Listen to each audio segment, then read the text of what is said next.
दक्षिण बांग्लादेश और एहार पार्श्ववर्ती अंचल सृष्टि होइथिबा घूर्णिबलय रविवार लघुचाप क्षेत्र में परिणत होइछि। आसंता 2 दिन मध्यरे एहा अधिक घनीभूत हेबा सह सुदृश्य लघुचापरे परिणत होई पश्चिम उत्तर पश्चिम दिगरे गांगेय पश्चिम बंग उत्तर ओडिशा और झारखंड उपरे अग्रसर हेबो। एहा सहित वर्तमान मौसुमी ट्रफ लाइन मध्य बंगोपसागर पर्यंत लंबी रहिछि। एहा द्वारा राज्यर विभिन्न स्थान में प्रबल वर्षा आशंका रहिछि।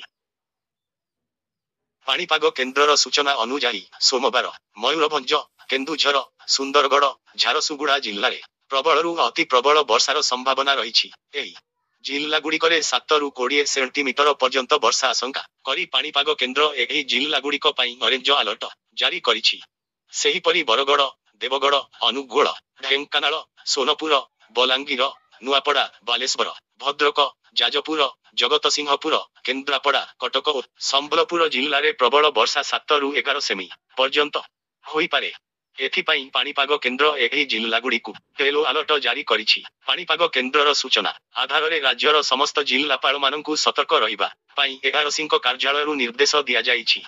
पाणीपाग केन्द्र कहिछि जे वर्तमान सृष्टि होइथिबा लघुचाप क्षेत्र प्रभाव में समुद्र अशांत रहिछि। एबे उत्तर बंगोपसागर ओडिशा उपकूल में 35 ରୁ 45 किमी और बेले बेले झटका पवन 55 किमी पर्यंत बहिबार आशंका रही।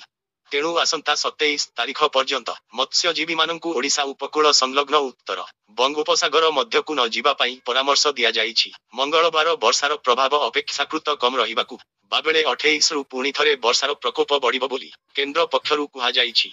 विभिन्न मॉडेलर आकलन अनुसार आसंता 29 तारीख बेलकु बंगोपसागर में आउ एक लघुचाप सृष्टि हेबार संभावना रही। एही लघुचाप प्रभाव में सारा ओडिशा रे वर्षा आशंका रही। सेहीपरि सेप्टेम्बर 4 बेलकु आउ एक लघुचाप मध्य सृष्टि हेबाकु थिबा बेले द्वितीय सप्ताह रे पुणी एक घूर्णिबलय किंबा लघुचाप सृष्टि आशंका करा जाउछि।